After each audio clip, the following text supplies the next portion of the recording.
Hi everyone, I'm Trish Connor Cato. Welcome to the Excel 2021 Visual Basic for Applications video course. This course is for beginning users looking to automate repetitive and recurring tasks in Microsoft Excel. VBA, as it's known, is Microsoft's programming language that is built into the Office applications. Our focus during this course is on Excel specifically. We move into creating a form and programming its controls. During this time, you'll learn about form properties, events, and methods, and learn how to add controls to the form and modify control properties. You will ultimately launch a form with code. The next lesson will take you through the steps necessary to create a pivot table programmatically in VBA. By the end of this course, you will be equipped with the basics to start writing your own VBA code, modify macros you've recorded, and have an understanding of how VBA lends itself to creating efficiency in your daily tasks. So now we're getting ready to start Lesson 6. It has several topics. It's all about working with forms and controls. So far in this course, we've used VBA to manipulate data. And now Lesson 6 is the bridge between what we've done so far and what we're going to do after this lesson, and also starting during this lesson. So everything we've done so far has been to prepare the data so that users can select choices from a form, and those choices will create reports, which we're going to do in the next lesson. So the topics in Lesson 6, we're going to start with the UserForm object. You'll learn about properties, events, and methods. You'll learn how to use the toolbox controls and how to add controls to the form and modify control properties. We're going to format form controls, and then we're going to code them. And you'll also learn how to launch the form via code. Now we're going to be using our sales fiscal year macro-enabled file in this lesson, as well as a text file named coding controls. So far in this course, we've created message boxes and input boxes, and now we're going to start working with forms. The difference between an input box and a form is that user forms allow for multiple inputs, and they can be coded to perform specific actions. These inputs can be in the form of text boxes, check boxes, drop-down lists, option buttons, and they're known as controls. The user form object itself has properties, events, and methods that can be accessed, and the controls have properties and methods that can also be accessed, as you'll see during this lesson. I'm not going to spend a lot of time on these next few slides because, again, the slide deck is in the video description for your future reference. But I have a slide in here showing you form properties, like the height of the form, the width of the form. Then I have form events. So you can have event procedures on forms. We have form methods like copy, cut, hide. Now this one I want to spend just a moment on because we will be creating a form with controls, and we're going to be using prefixes. So it's a convention, not a rule, just like we used MOD to identify a module before its name. So we will be using prefixes for our form controls. And so I have them, and I'll guide you through it when we start working on the form, but I have them here on this slide for your future reference. So for example, command button is CMD, a checkbox CHK. Most form controls share common properties. So every control has these properties. And there's a slide here for that as well. Form controls also have their own unique properties depending on the type of control. So let's go ahead and get into the sales fiscal year file and go into the Visual Basic Editor. Before we insert our UserForm object, make sure that you rename Module 1 Mod Totals, just so we have some consistency. And then we're going to right-click on the VBA project Sales Fiscal Year, hover over Insert, and choose UserForm. So when you insert the UserForm object, it comes with the UserForm grid, and it comes with the toolbox, which is floating, so you can move it where you want it to be. Now, I will just give you a little heads up here. If you're not seeing the toolbox and you have two monitors, it could be hiding behind another open window on your other monitor. I've had that happen to me before. And if you still can't find it, then that means it didn't open, and you should be able to go to the View menu and choose Toolbox. So the first thing we're going to do is we're going to just click in the title bar of the UserForm object so it's selected. And we're going to set some properties for the form itself. And we'll be using the properties window to do this. Now I'm going to just make this a little bit taller. So the first property that we want to set for our form, we're going to double click the name property. And we're going to type FRM. That's the prefix for a form, and we're going to name it capital G Generate, capital R Reports, and press Enter. The next property we want to change is the caption. So the caption is what's going to show in the form's title bar, and as we're typing it, you'll see it populate the form's title bar. And that's going to be in plain English, Generate Sales Reports. Then we are going to go to the height property and change the height to 300 and press Enter. Now you could also resize the form manually by its sizing handles, and the height and width properties will adjust in the properties pane if you do it that way. We're going to change the width of the form to 400 and press Enter. And now's a good time to go ahead and save our work. So now we're going to get started by adding start date and end date label controls to our form. And we'll be changing the label properties. Also, you'll learn a cool shortcut on a more efficient way of doing this. So we're going to select the label control on the toolbox. And that's the one in the top row that looks like the capital letter A. And now when you hover your mouse over the form grid, you'll see it looks like a crosshair. I could click and hold and draw the label, or I could just click somewhere on the grid and let it place the label for me. So I clicked in the lower left corner of the form and placed the label control there.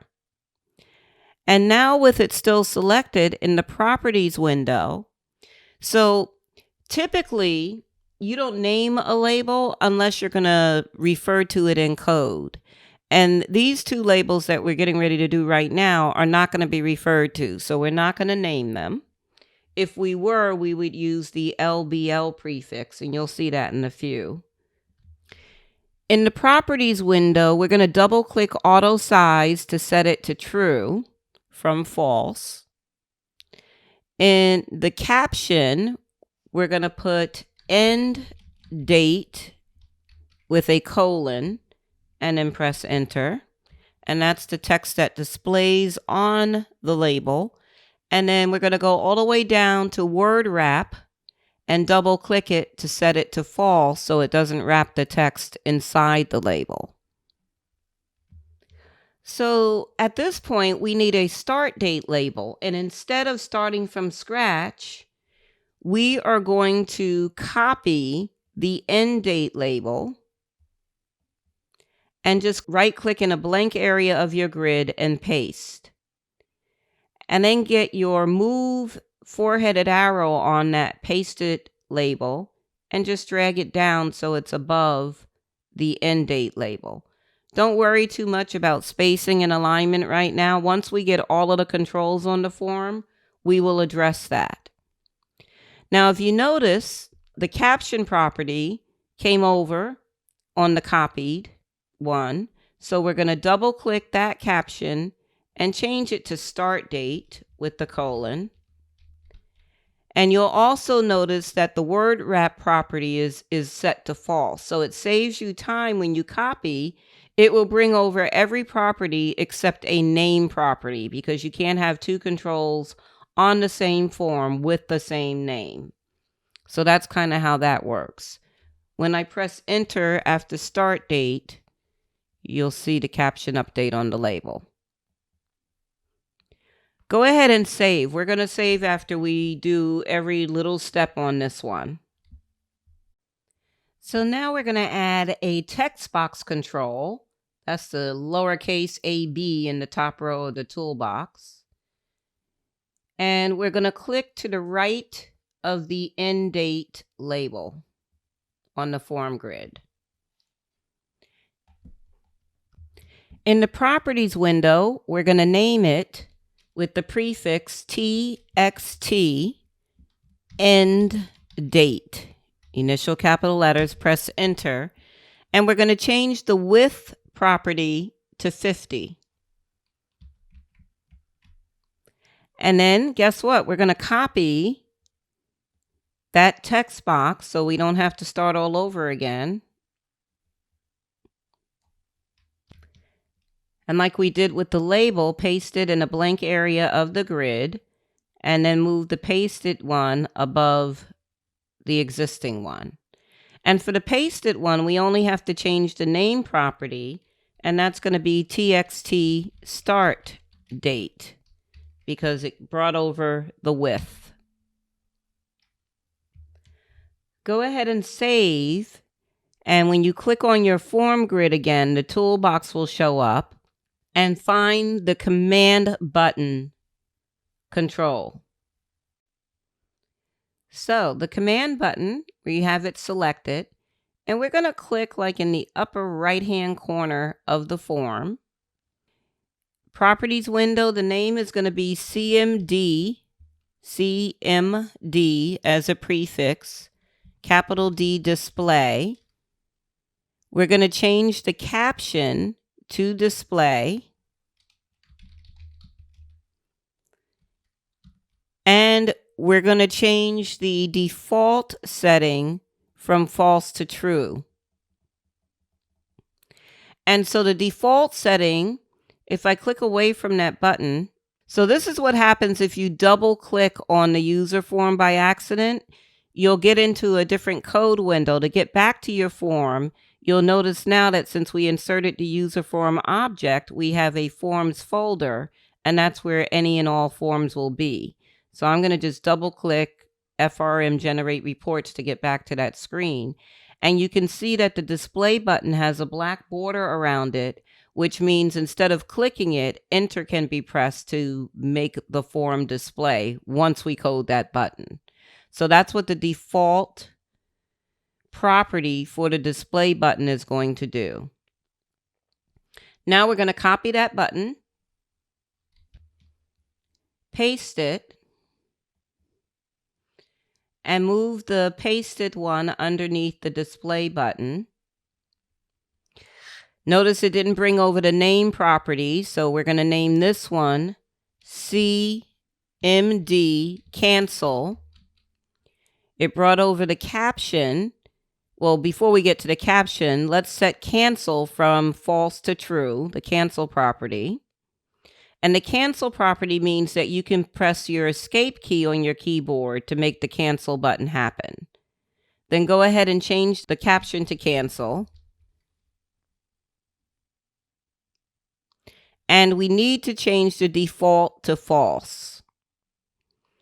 So we don't want two buttons activated. And I do believe you'll get an error in here if you can press enter on either one of them. I think you can only have one button that is the default.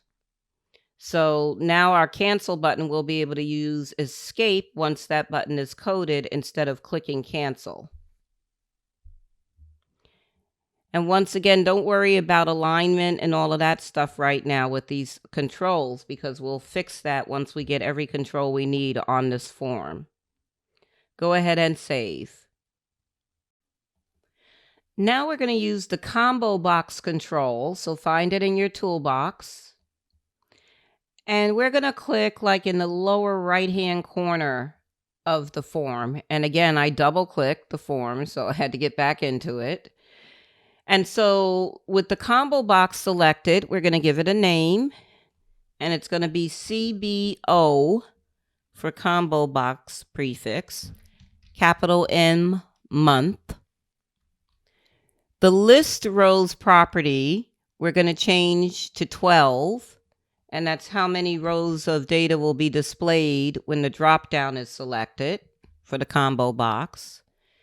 And then the match required property, we're going to change it to true so that a user has to pick from the list and they can't put their own typed in entry in.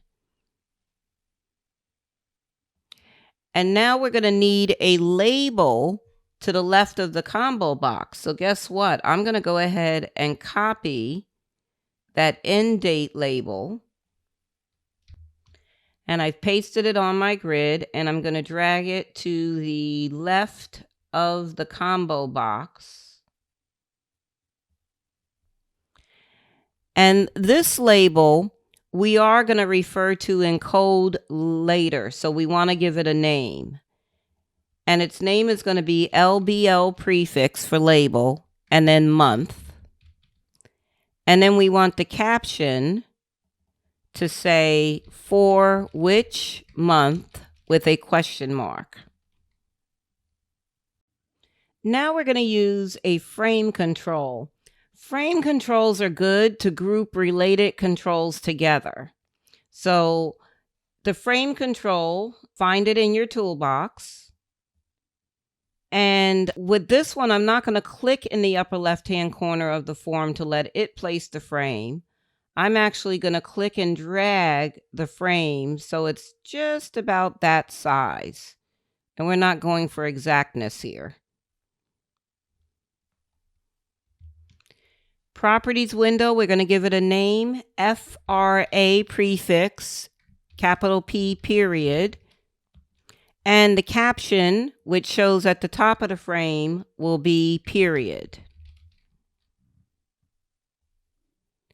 And then guess what? Of course, we want another frame, so we're going to use copy method to get it. Go ahead and copy that frame and place the pasted one to the right of the current one. The name of the second one is going to be FRA sales with a caption of sales.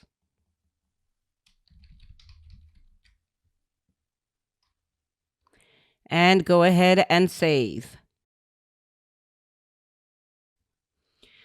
We're going to be placing 6 option buttons on the form, and 3 of them are going to be in the period frame, and the other 3 will be in the sales frame.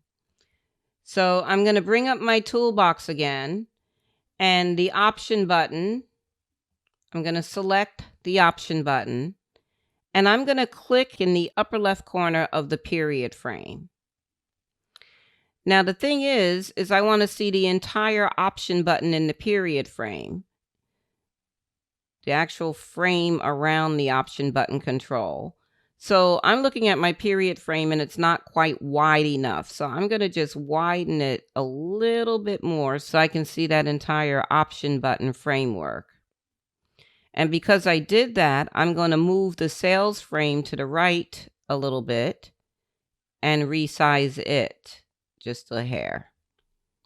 So I have that first option button 1 in the period frame. We're not going to do the properties until we get all the option buttons in.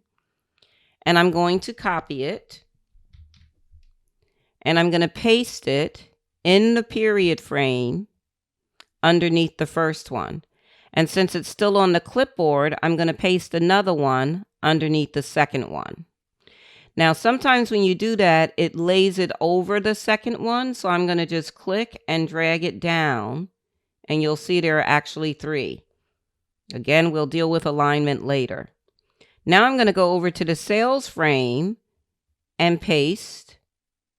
I'm going to move that one up and paste twice more in the sales frame. And again, if you get one overlaying the last, drag it down. Now select the first option button in the period frame, and we'll get ready to do their properties. The name of the first one is going to be opt, O-P-T is the prefix, capital M month, with a caption of month. The second option button is going to be opt all with a caption of all. The last one in the period frame is going to be opt other with a caption of other. And then in the sales frame, the first one is going to be opt salesperson, and the caption is going to be salesperson. Oops. Oh, because I put a space. Did you see that error? So I did opt space salesperson. I'll do it again. And it's not letting me. There can be no space. So it will certainly let you know clearly. And it's just salesperson for the caption. The second one in the sales frame is going to be opt model with a caption of model. And the third one is going to be opt classification with a caption of classification.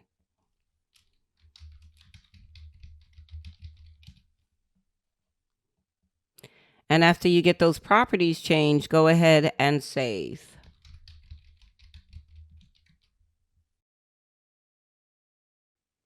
So now we'll deal with formatting our form controls. These are all the controls that we want on our form. And so when the end user selects a period, the report will be for the period they select. When they select how they want to see the sales group by, they'll select that in the sales frame. If they select other, if they select month, it will ask them for which month. If they select all at the end of the day, we still have more coding to do on these controls. But if they select all, then the start and end date text boxes will be disabled, and the for which month combo box will not appear on the form. And if they select other, then they get the start and end date boxes. So it's going to be pretty cool when we're done coding it. But for right now, let's format everything. So let's select the option buttons in the period frame. So if you click in the period frame, like in a blank area, you can do Control A. And it selects all 3 of those option buttons. And you're going to go to the Format menu. So used to the ribbon now. Hover over a line and choose Rights. So kind of aligned them to the right. That'll be okay, I think. And then repeat the process in the sales frame. Click in the blank area, Control A, align, format, align, rights.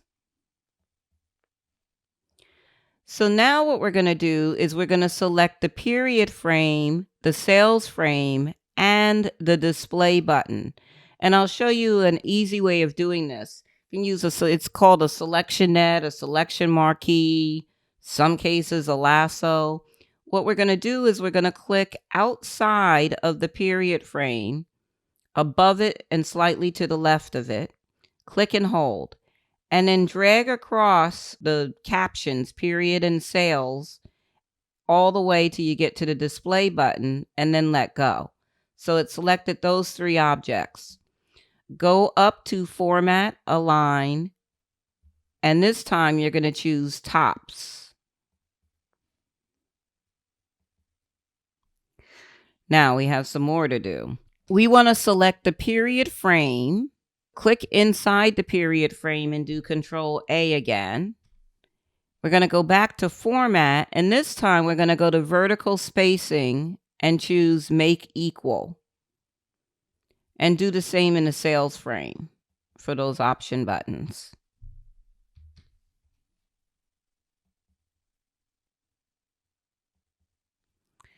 And now we want to select the period frame and the start date and end date labels. So I'm going to use the selection net method again. Click above and to the left outside of the period frame. Drag down until the start date and end date labels are selected. And now we're going to do Format, Align, Lefts. Now, my display and cancel buttons are aligned fine, but if you need to select both of them and align them, do so. And then afterwards, select your cancel button and the For Which Month combo box and align them by their right sides.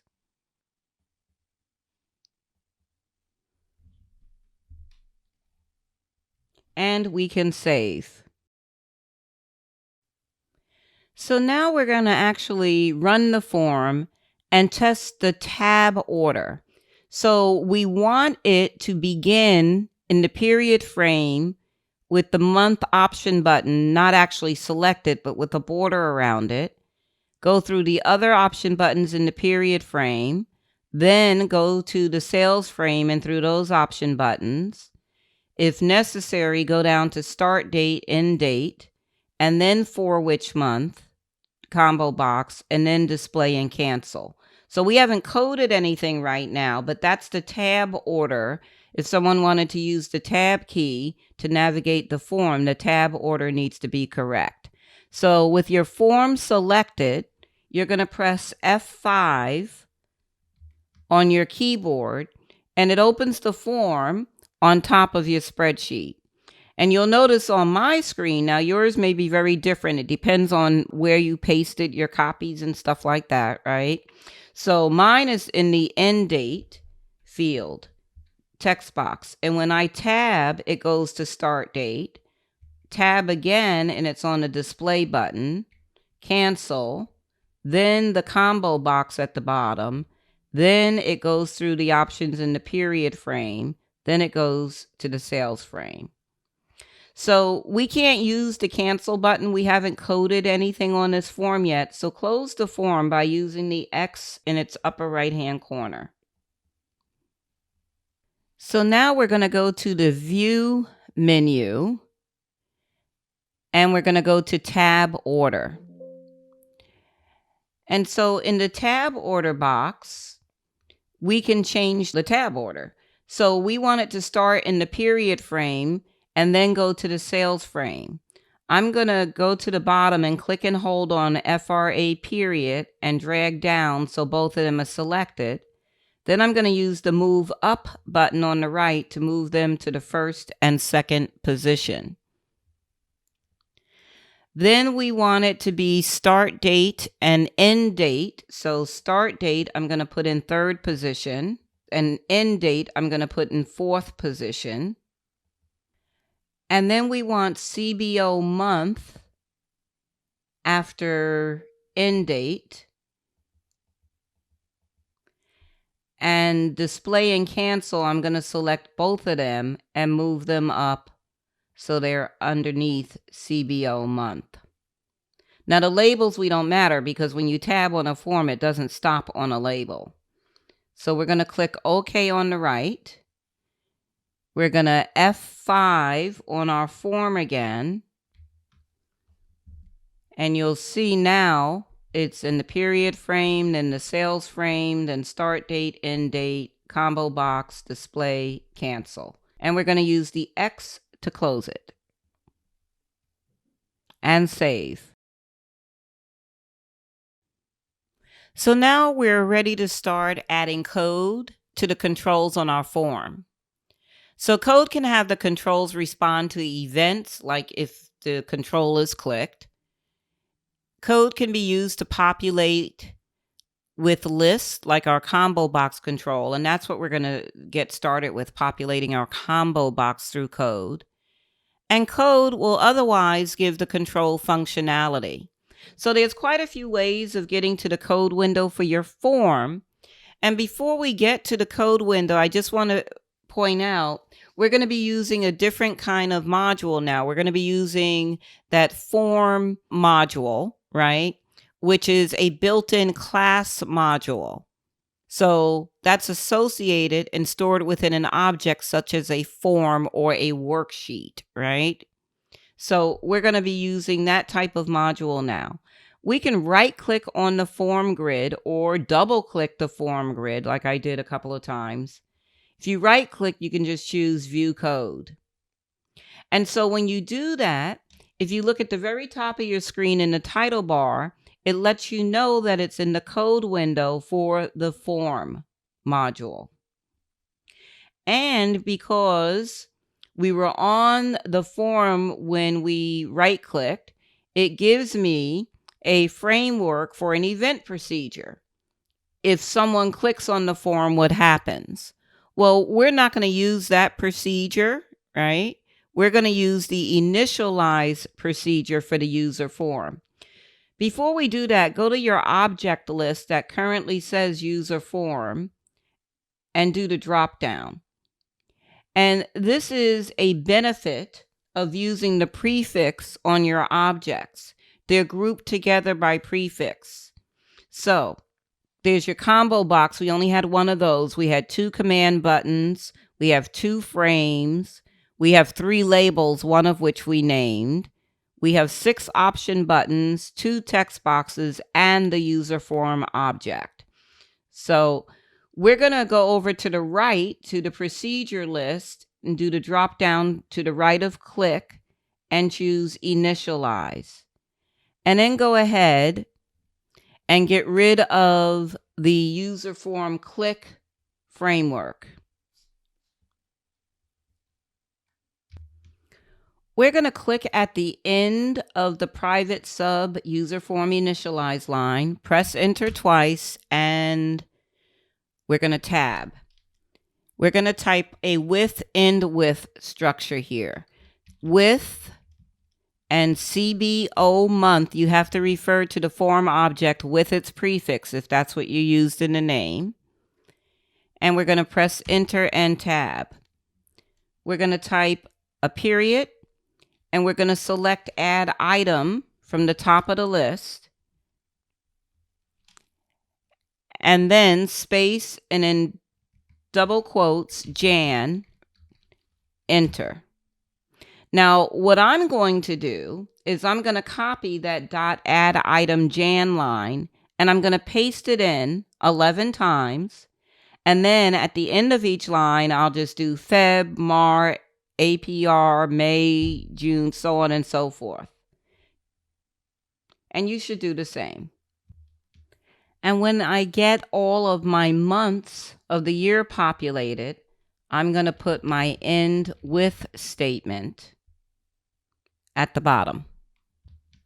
Go ahead and compile and save, and then double click your form under the forms folder to get back to your form window. Once you're back on the form, go ahead and press F5 to display it again. And now do your drop down arrow for your combo box, and you should see your months populated. Use the X to close your form. And we want the combo box to default to January. So select your combo box on the form grid And in the properties window, find your text property, and you're going to type Jan. So that will be the default selection for a combo box, is the text property. And you can actually see it. It's now populated with January. So it does have a default. I'm going to double click on the form grid to get back to its code window. And now what we're going to do is we're going to do some code, but we're actually going to use a text file, but we'll review it. And the code that's in the text file will say if the user selects month in the period frame, hide the start date and end date labels in text boxes. And so that's one example of what the text file contains. We have several other event procedures in that file. So the first thing we're going to do before we bring up the file, we're going to click at the top of the code window after option explicit and press enter. So we're going to declare two string variables, public string variables, up at the top of the module in the declaration section. So we're going to go ahead and type public sales, comma, period as string and press enter. And so that means that those variables are available everywhere, right? They're not inside the procedure. Like if we did it under the private substatement, it would be only available in that particular sub procedure, but this makes it available in the whole module. And it's public, so multiple modules if you needed to use it across different forms. That might be how I use it. So now what we're going to do is underneath, click at the end of your end with statement, press enter, and you're going to type CBO month dot visible, which will be on your list, equals false, and that should also pop up on the list. Enter LBL month dot visible.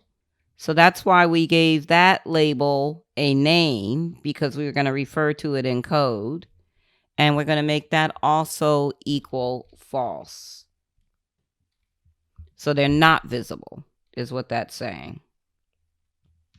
Click at the end of your end sub statement, press enter twice, go to your insert menu, choose file, and we want the coding controls text file. So let's review this inserted code. So there's 4 click events underneath our combo, our UserForm initialize procedure. There's 4 click events. And so the first one, the cancel button, when it's clicked, unload me. That means unload the form. So unload the form from the computer's memory when the cancel button is clicked. Me represents the form. Then you have when they click the option button all in the period frame, it's going to set the value of the period variable to all. If they select classification in the sales frame, it will set the value of sales to classification. And if they select model in the sales frame, it will set model as the value of the variable sales. And then if we continue scrolling down, for op month, we have a change event and we have a click event, right? So the click event, it's not with the other click events because it puts the events for the object in alphabetical order. So that click event is just setting the period variable to month. But the change event says if they select month, the month option button, then we want the combo box and its label to be visible, or else make them not visible. So remember earlier, we set them to being not visible. They will only become visible if the option button is selected, if the month option button is selected in the period frame. And then we have opt other change and opt other click. The change event for the other option button is if they select the other option button in the period frame, the start date and end date text boxes will be enabled. Otherwise, they will be disabled. So they will still be visible, but you won't be able to access those text boxes. And then, again, there's the other one where they assign the value of salesperson to sales when that option is clicked in the sales frame. Go ahead and save and then switch back over to your form. We're going to do one thing in the properties window over there before we test these changes. So on your form, I'm going to select the start date text box, and I'm going to change its enabled property to false. And I'm going to do the same for the end date text box. And so they will only become true and accessible if the user selects other in the period frame. So now let's go ahead and do F5 on our form. And the first thing I'd like you to do is notice that the label and the combo box for which month is not visible. And if you try to click in the start and end date text boxes, you have no access. Now in the period frame, go ahead and select month, and you'll see your label and combo box show up on the lower right corner. In the period frame, select all, and the combo box disappears, and the start date and end date text boxes are still inaccessible. And when you select other, you will be able to get into the start date and end date text boxes because they're now enabled. So all of that happened from the code. And the other thing that happened from the code is now we're not ready to display because we haven't built the reports yet, but we can certainly use the cancel button to unload the form from memory. In other words, close it.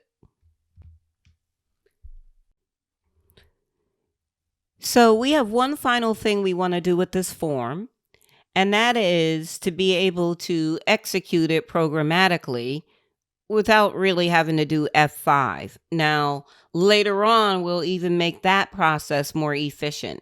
But for right now, what we want to do is over in Project Explorer, we're going to right-click on the Modules folder, and we're going to choose Insert Module. And then rename that module Mod Reports. Already is there. Well, you don't have to double click it to get there. And in here, we're going to just type a very short sub procedure. So we're going to type sub. We're going to name it show form, enter twice, tab, FRM generate reports dot show. So we're accessing the show method of the form, show the form. You can go ahead and compile and save. And to test it, just press F5 anywhere within that sub procedure, and it should display your form. And go ahead and cancel your form, and you can go ahead and save. To recap Lesson 6, working with forms and controls, we started with getting an overview of the difference between the UserForm object and an input box, and then we inserted the UserForm object into our project. We changed some of its properties. Along the way, we learned about some of its events and methods, like initialize as an event, right? Show as a method. And we also learned about the controls on the toolbox while we were adding them to the form. We modified control properties. When we use the name property, we use the appropriate prefix. And you saw how later on in the code window for the form, it lists everything in the object list grouped by prefix, so it's easy to kind of locate your stuff. We formatted the form controls by alignment and spacing. And then we coded the form controls. We did a little bit of hand-typed code, but we used a text file to bring in the other code, reviewed the other code, and then lastly, you learned how to launch the form via code, and I said later on we'll make that process even more efficient. So now that we've created the form that's going to generate reports, we're going to start working on setting up those reports in Lesson 7. And the reports are going to be in the form of PivotTable reports. So we're going to get started in this lesson by recording a macro that creates a pivot table in Excel. And you'll see how recording a macro while creating a pivot table differs from just creating a pivot table in Excel. Then you're going to learn how to create a pivot table in code. After we get all of that done, we're going to finalize the form, add code to a button in Excel. So right now we have it set up that we can run a procedure that says show a form. We're going to make that even more efficient by adding a button in Excel so that the form can be shown. We're going to be using our sales fiscal year file as well as the vehicles Excel file, not the macro enabled one. And we have 4 text files we're going to be using: get last date, get first date, get grouped sales, and consolidate data. So pivot tables allow you to summarize data from a worksheet or external data source and create reports. You can decide the data to be analyzed and how to summarize the data in the reports. And then after the pivot table is created, you can pivot the data to look at it in different ways. When you're creating a pivot table in Visual Basic, 2 objects are used. And that means that when we record a macro creating a pivot table, we're actually going to have to record 2 macros. The 2 objects are the pivot table, which would be the pivot table in the workbook, and the PivotCache. And that's a memory location that's created to hold the source data the pivot table is created from. The PivotCache object needs to exist before a pivot table is created. And the create method of the PivotCache's collection object is what's used to create a PivotCache in Visual Basic. And I have the syntax on the screen. So it's PivotCaches, and you use the dot notation to access the create method. It has 1 required argument, source type, and 2 optional arguments, source data and version. The source type argument has 5 options in the form of Excel constants, which are showing in the table. So Excel consolidation would be multiple consolidation ranges in the spreadsheet. Excel database would be the data on an Excel worksheet. External, data from another application. Pivot table would be the same source as another pivot table report. And scenario would be data based on scenarios that are created in Scenario Manager in Excel. The source data argument is the data for the new pivot table cache. And the version is the version of the pivot table. If used, it can be one of the source type constants. Once the cache is created, the create pivot table method of the PivotCache object is used to create the pivot table. The create pivot table method has 4 arguments. Only the first is required, and that would be table destination. And that would be the upper left cell of the pivot table's destination range. The table name is optional. Read data argument is optional, and it's either set to true or false. True indicates that a cache will be created containing all the records from an external database. And default version allows the default version of the PivotTable report. The PivotCache and PivotTable can be created in the same procedure. And then after all of that is done, the fields populating the PivotTable have to be set up separately within the PivotFields collection. The PivotFields collection is a member of the PivotTable object and contains the columns of data from the data source. Its orientation property is used to populate the report. Field names are assigned to the values in each column based on the column headings. And we're using Excel constants here again. So Excel row field would be the row labels in the pivot table. Column field, column labels. The page field constant would represent the report filter. Data field would be the values. And then you have another one, hidden, which is used to hide a field. And at the bottom, I have the syntax of the orientation property. So you can kind of see what it looks like.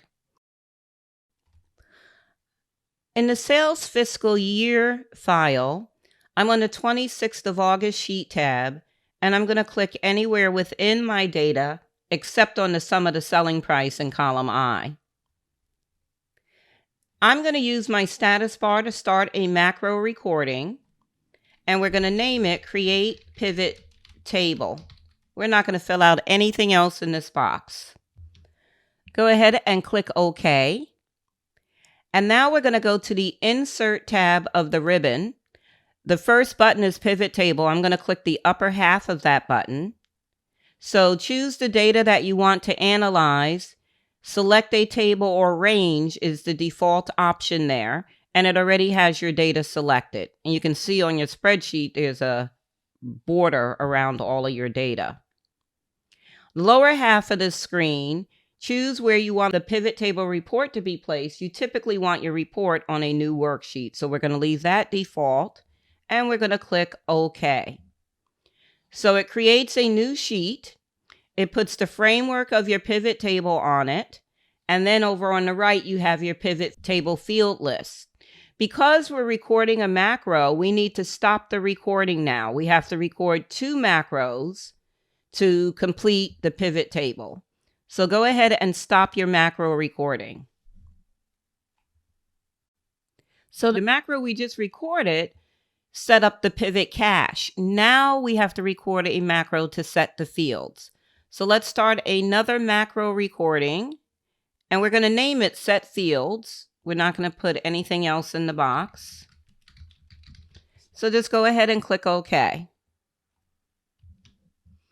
In the upper half of your field list, you're going to click and hold on the year field and drag it down to the filters box on the lower half of the field list.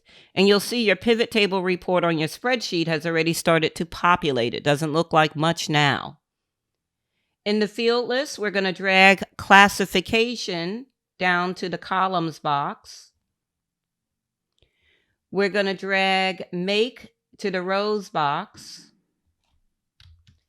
And lastly, drag selling price to the values box. So now our pivot table report is populated with the fields that we want, and we are going to stop the macro recording. Let's switch over to the editor window, and we're going to rename Module 1 to Mod Sheet Pivot.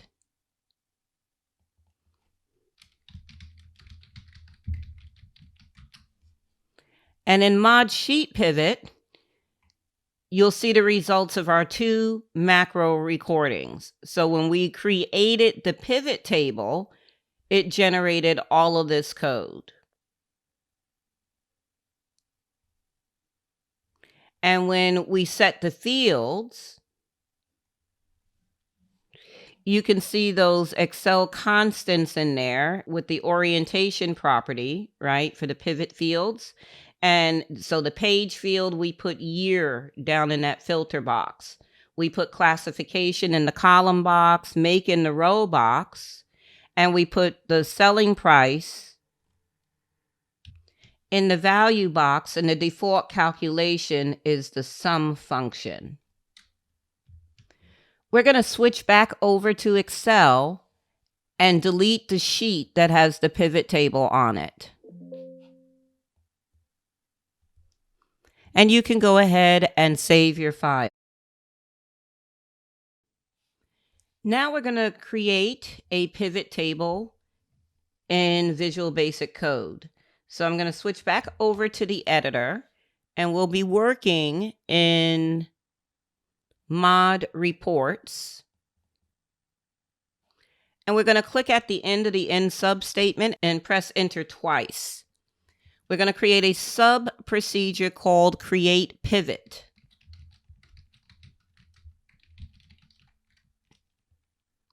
We're going to declare two object variables. So dim destination, comma, range data as range. Enter twice and tab. So now we're going to use the set keyword to set the values of our object variables. So we'll set destination equal sign, and then worksheets, referencing the collection, in parentheses and double quotes, reports. Now that worksheet doesn't exist quite yet. We're going to do the dot notation, range, and then in parentheses and double quotes, A1. So we're going to want the pivot table to be on a reports worksheet starting in cell A1. And that's what we set the destination object variable to. Next line, we're going to set range data to equal range, in parentheses, double quotes, A1, comma, this time we're not closing the parenthesis, and then we're going to type range, and then open parenthesis, double quotes, J1, close your quotes, close that parenthesis, dot, end, and then open paren, and you're going to select Excel down constant from the list, and two closing parentheses at the end of that. Press enter a couple of times. So the range data object variable has been set from cell A1 through the last populated cell in column J. So now we're going to use the PivotCaches object, and we're going to type active workbook dot PivotCaches dot create, and we're going to use our line continuation character of space underscore, enter, and tab. Open parenthesis. Now this time, we're going to do the syntax differently. This is just another way of doing the same thing we've done before, where we actually put the argument name.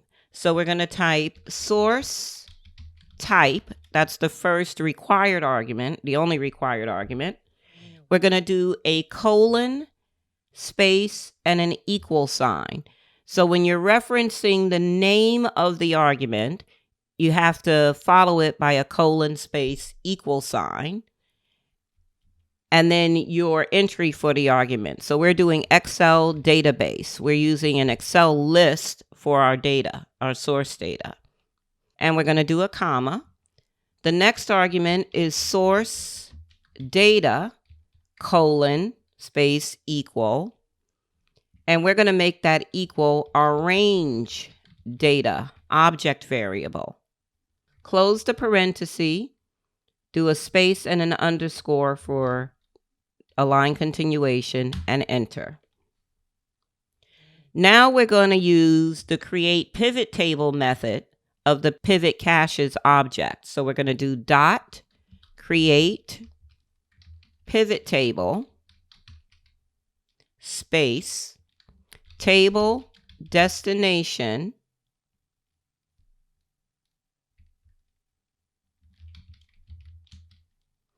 colon, so that's the first argument, colon space equal. And we're going to make it the destination object variable. So equal destination, comma, line continuation, enter. And now we're going to use the table name argument, colon, equal. And in double quotes, we're going to name the pivot table sales pivot. And then press enter. So we declared our two object variables and set their values. And then we used the PivotCache's create method to create our PivotCache with a Excel database source type, range data as the source data. And then we used the create PivotTable method within the PivotCache's object to create our pivot table. And we told it the destination by using the destination object variable. And we gave the pivot table a name. So now that part 1 is done, let's go ahead and compile and save and switch to Excel. In Excel, I'm going to right-click on the 26th of August sheet tab and choose Insert, double-click Worksheet, and I'm going to name that new sheet Reports and press Enter. And then I'm going to go back to the 26th of August sheet, be anywhere within my data, and I'm going to do Alt F8, and I'm going to run the Create Pivot procedure. So now if you go to your Reports tab, you should see just the framework. Now let's switch back to the Visual Basic Editor so we can write our code that will set the fields for our pivot table. The first thing we're going to need to do is declare some public variables. So at the top of your Mod Reports module, click at the end of Option Explicit and press Enter.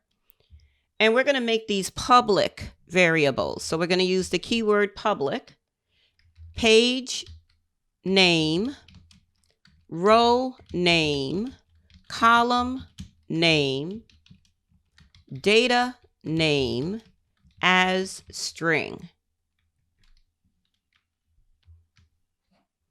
And at the bottom of the module, we're going to write a sub-procedure, and we're going to name it Set Fields. Press Enter a couple of times. We're going to do some procedure level variables here. And let's see. Yeah, we're doing an object variable again. So we're going to dim table as pivot table. And underneath it, press Enter twice and then Tab. We're going to set table to equal, and we're using the worksheets collection, and then in parentheses and double quotes, reports dot pivot table, and that's plural, pivot tables. And then in parentheses, the name of our pivot table, which is sales pivot. Close your quotes, close your parentheses, press Enter twice. And we're going to do a end with structure here. After we get all of this code type, we'll review it.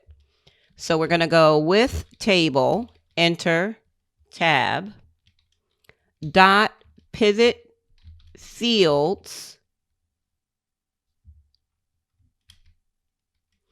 and then in parentheses, page name, dot orientation equals Excel page field. So that's the reports, that's the filter box on the bottom half of the field list. The page field represents what goes in the filter box. We're going to do Enter dot pivot fields In parentheses this time, it's going to be row name dot orientation equals Excel row field. Next one, dot PivotFields. This one is column name dot orientation equals Excel column field. So that's your row and column boxes underneath the pivot table. And we have one more orientation, so dot PivotFields. And this time it's going to be data name dot orientation. And that equals Excel data field, which represents the values box on your pivot table. We're going to enter and shift tab and type our end with statement. Enter again. And now we're going to type active workbook dot sheets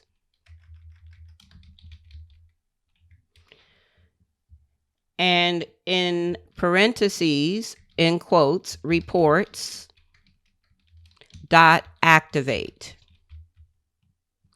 Enter and tab. Table dot pivot select space set of empty double quotes comma Excel data only, which is on your list. Enter.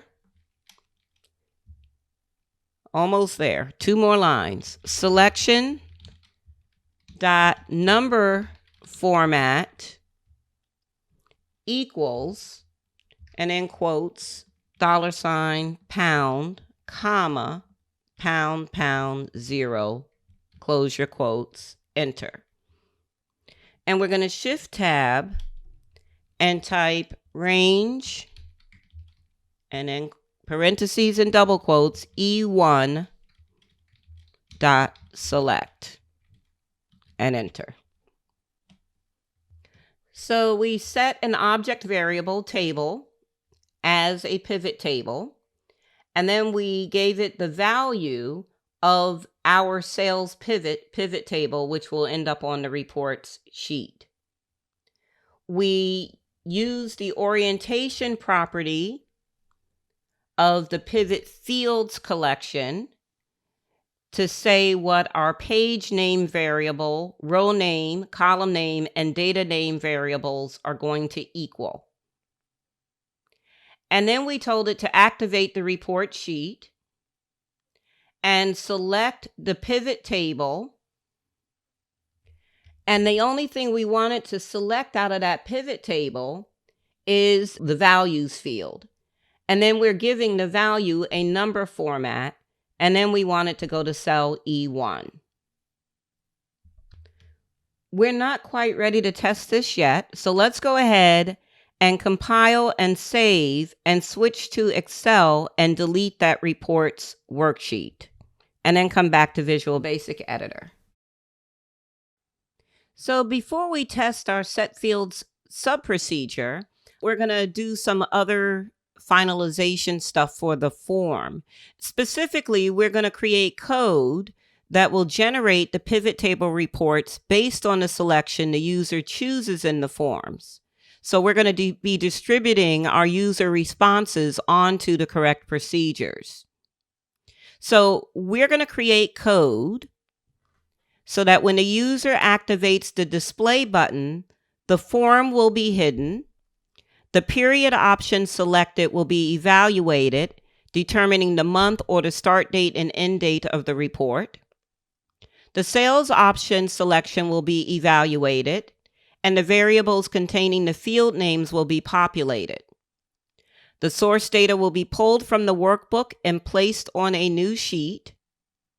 And then the data is going to be moved to a new workbook, and the pivot table will be created. Now, when I did the overview for this lesson, I misstated a file and I updated it on the slide. We're using this file during this lesson, as well as another file called reports, and they need to be in the same directory. Reports is an Excel file. I said the vehicles file, but it's actually a file named reports. So I just wanted to make that correction. So let's get started on what we're going to be doing here. Let's go to the code window for our form. So I'm going to just double click the form here. And then double click on the form to get to that code window. And we're going to go to the object list at the top where it currently says UserForm. And we're going to select CMD display for our display button. And it defaults to the click event, which is what we want. I'm going to click at the end of the private subline and press enter twice. And I'm going to tab, and I'm going to type me.hide. So when the display button is clicked, the form is going to be hidden, is what this is saying.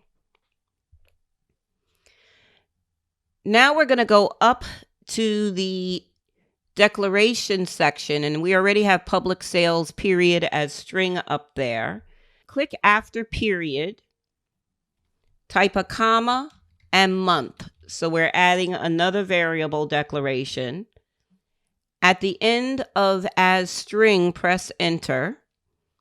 And we're going to type public start date, comma, end date as date. So declaring two more variables and press enter. Now I'm going to use Control End to get to the very bottom of that code module. And I'm going to make sure I have a blank space after end sub. And I'm going to go to the Insert menu and choose File. And from our text files, we're going to choose Get Last Date. And then do Control End. And we're going to insert again. We have two more text files we're going to insert into this module. And this one is going to be Get First Date. And then Control End. And go back to insert again.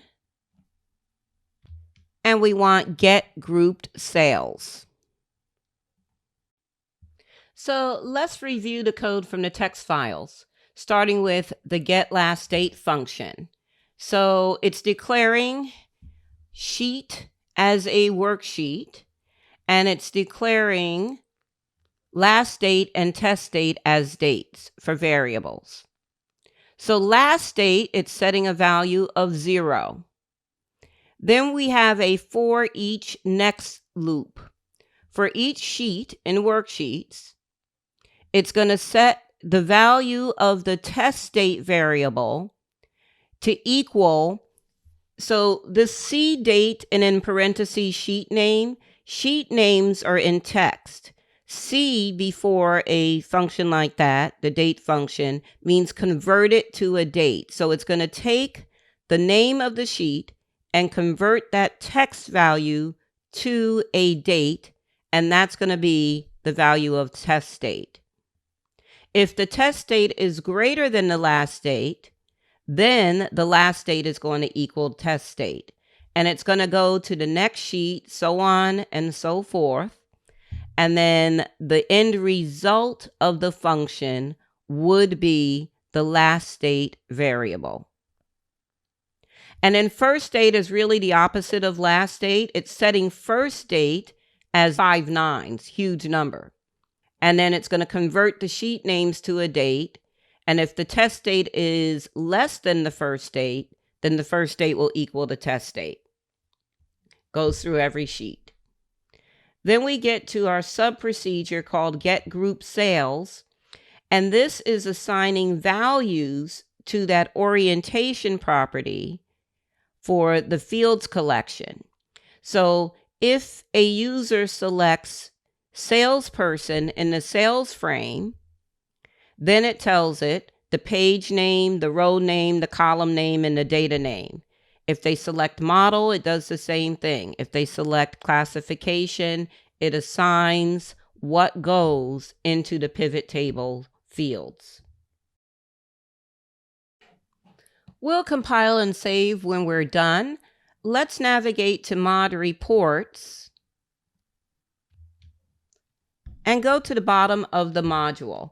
We're going to insert another text file here. And this one is called Consolidate Data. So this text file actually has 3 different procedures in it. And let's review them. So the Consolidate Data sub-procedure is going to create a temporary worksheet in the file and name it Reports. Then, based on the option the user selects in the period frame, it will collect the data from the worksheets. So this is where it's starting. So here it's where it's adding the sheet named Reports. And then this is where it's reviewing the period frame and setting the this month parameter to equal the number of the month. If they select month in the period frame, for each sheet in worksheets, it's going to select the sheet, it's going to compare, and it's going to set the variable value of compare to the active sheet name, right? And again, here's your conversion thing. It has to convert the date. If compare equals this month, then it's going to generate a sequence of events where it's calling a procedure called grab cells to go and to each sheet and find the appropriate cells. And it tells it what to do if they select all in the period frame as well. So this whole thing is gathering the information and collecting the data from the worksheets for the options that are set in the period frame. And it's using a grab cells procedure for that. So the next one right underneath this is grab cells, right? It's telling it how to format the start date, right? The start date for the form. And it's going to start selecting sheets, and it has if, then, else structures in here. And this is directing it on what cells to grab off of what sheets. And then we brought in another one. And before I move on, I should say this about grab cells, right? So it's being called from consolidate data. And it's literally being passed an argument that is the beginning row number of the cells to be selected. And those if constructs are used to grab the cells on each worksheet that are applicable. And then we have that finish report procedure at the bottom. So this procedure is going to move the collected data from the reports worksheet into that existing reports workbook. And then it will delete the reports worksheet in sales fiscal year and create a pivot table in the reports workbook. And notice the bottom of finish report is calling create pivot and set fields. So that's when all of that will be done. Now we're going to switch over to the code window for the form again. And you can actually right click on the form and choose view code to get back to that window. Now we're going to put another procedure here, and it's another function procedure, and you're going to put it above the get last date function. So I already have it on my screen. Function get dates. Go ahead and get that typed in the form code window. And you can pause the video so you can see it and then unpause when you're done. In this function, with the select case statement, we're doing a case for the period. And so if they select month in the period frame, the month will equal the month that they select in the combo box. If they select all in the period frame, the start date will be the result of the getFirstDate function, and the end date will be the result of the getLastDate function. So we're calling those two function procedures here. If other is selected in the period frame, the start date will equal the start date in the start date text box, and the end date will equal the end date in the end date text box. Go to your code for the display click event where we currently have me hide, and click after me hide and press enter. We're going to call some other procedures from this click event. So when they click on display, it's going to hide the form, and we want it to call the getDates function procedure, the getGroupedSales procedure, the consolidate data procedure, and we're going to do a space. We're not going to use the parentheses here because you'll see how sometimes you can have to use parentheses, sometimes you don't. We're going to just type month, and that's the name of the parameter. We're passing it as an argument here when we're calling it. Underneath that, we're going to call finish report procedure. And then underneath that, unload me, which means unload the form from memory. We have 2 more modifications to make. And then we'll be able to test everything. And now we're going to go back to mod reports.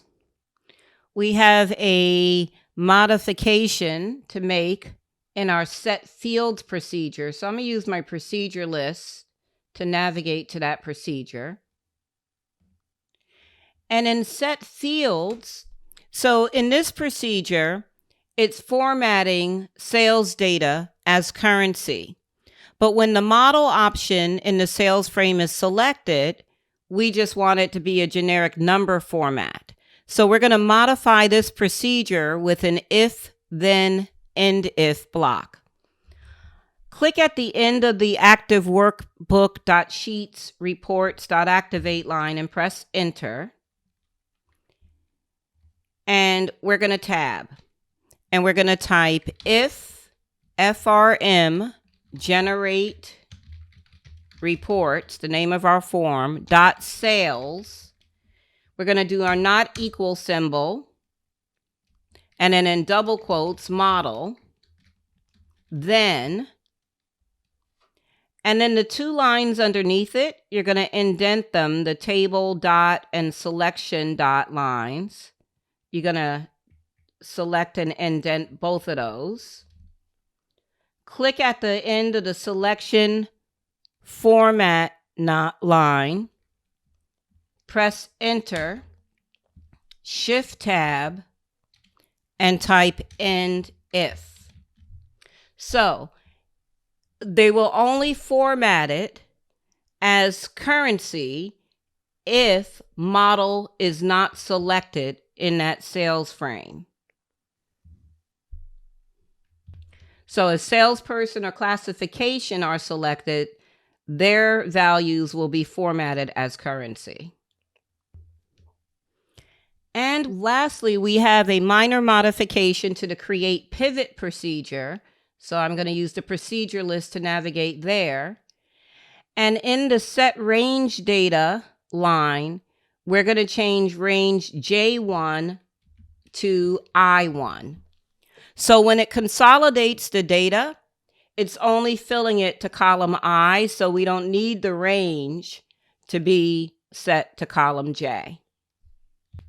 And now we're finally ready to compile and save. Just go ahead and compile and save for now. And we can switch to Excel and get to our Alt F8, our macros dialog box. And we're going to launch Show Form. Now, remember, you should have deleted that reports sheet that we created earlier that had the framework of our pivot table on it. So that doesn't need to be in your workbook. And go ahead and run your show form procedure. Let's select month in the period frame. Go to your combo box and select July. And in the sales frame, select model.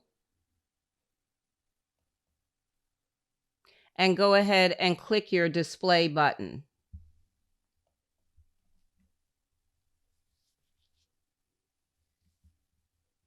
So you'll see it clicking and whirring, and it's going through to each sheet, and it's gathering the data that's going to be used in the report.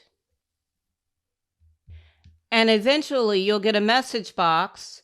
It's on the report sheet tab, and that's where it's gathered all the information from all the other sheets for the pivot table. And now it can delete this sheet, and we're going to say go ahead and delete it. And now if you notice, it's in that reports file, and in the reports file is where it placed your pivot table. Now there's two tabs in this file. You're on the reports tab, and if you go to the consolidated tab, that was everything that was on that report sheet before it created the pivot table. And so this is your pivot table based on the selections that were made. And notice, because we selected model, that the numbers are not formatted as currency. And for right now, we're going to go ahead and close the reports workbook. And when prompted, don't save the changes. So when we first started, in order to launch the form, we had to be in the form design and press F5 on the form. And then we wrote a block of code so that we can do Alt F8 and run the show form procedure. Now we're going to make it even easier to access.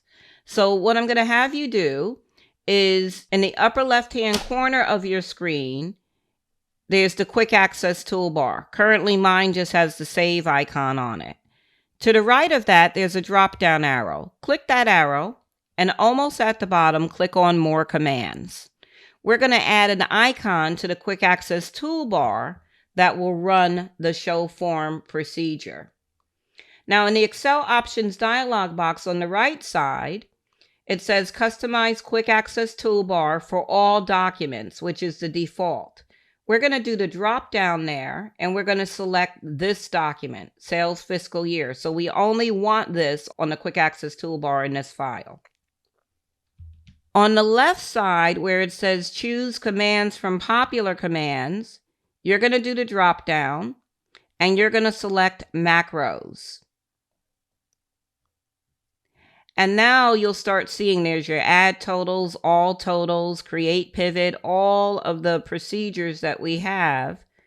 And we want to scroll down, or you can actually type S anywhere in that list. I got to click in this list and then type the letter S. And it only does a 1-character scroll, so it'll bring me down to the S portion of the list. And I will see Show Form, and I'm going to select it and then click the Add button in the middle. So now Show Form shows on the right. Now down at the bottom, underneath where it says Show Form on the right, you're going to click on Modify and select whatever icon you'd like to represent that Show Form macro. It doesn't have to look like the macro in this case or anything like that. You can just select any icon from that list that you like. And then click OK at the bottom. And then you're going to click OK at the bottom. So now if you look at your quick access toolbar, you'll see whatever icon you selected. And when you hover over it, it will say Show Form, and you're going to go ahead and click it, and it will display your form. So we can test. We'll test for a couple of reports. In the period frame, let's select month. In the sales frame, let's select model. And then the for which month combo box, we're going to select June. Now remember, the data in this workbook goes from June till almost the end of August. So we don't want to select any months outside of June, July, or August. You'll also notice, because we selected month in the period frame, that your start and end date text boxes are disabled. Go ahead and click Display or press Enter to make it happen. And you'll see that it's going to click in Word. It's going through every sheet. It's consolidating all the data, grabbing all the appropriate cells based on our selections in the form. And eventually you'll get a pop-up. And notice it's on the report sheet. So it brought all the consolidated information over to the reports tab that it created. And now it wants to delete that report sheet. And we're going to go ahead and confirm the deletion. And now you'll notice that at the top you have that other file is open, reports, the reports file. So it took everything that was on that report sheet and it copied it and pasted it into the consolidate sheet in this reports file. And that became the data source for the pivot table on the reports tab. And I just want to point out here, because of that if then block that we put in, we did this report based on the model. And you'll notice that the numbers are not formatted as currency. Now you're going to close the reports file and not save the changes. And now we'll do another test. So we're going to go ahead and use our icon on the quick access toolbar. This time, let's select all and classification. And notice when you select all, your for which month text box and label are not showing. And we're going to go ahead and press Enter for display.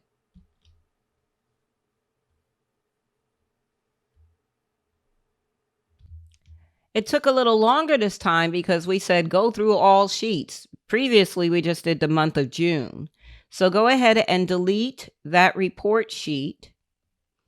And now you have your reports file open. And here is your classification all. And you have your pivot table. And of course, with a pivot table, you can move things around and look at it in different ways. And I just like to point out, since this is a numeric value field, it does have the currency format in this pivot table. So let's go ahead and close the reports file without saving the changes. So this was quite the lesson working with the pivot table object. We began by creating a pivot table in Excel while recording a macro. And you learned that you had to record two separate macros. One to create the PivotCache and the pivot table, and the second one to set the fields for the pivot table. We moved into creating a pivot table programmatically, and you saw how that whole process worked, where we could access the create pivot table object from within the PivotCache's object. So we created our PivotCache, we created the pivot table within the same procedure, and then we created another procedure to set the fields for the pivot table. We went into finalizing the form, and that included a lot of different things. We started by telling it to hide the form once the display button is clicked or pressed entered on. We told it to, when the period option is selected, to evaluate it to determine the month or the start and end date of the report. And when the sales option is selected, it will be evaluated and the variables containing the field names will become populated. We also moved on and set it up so that the source data is pulled from the workbook and placed on a new sheet. And then the data is moved to a new workbook, the reports workbook, and the pivot table is created.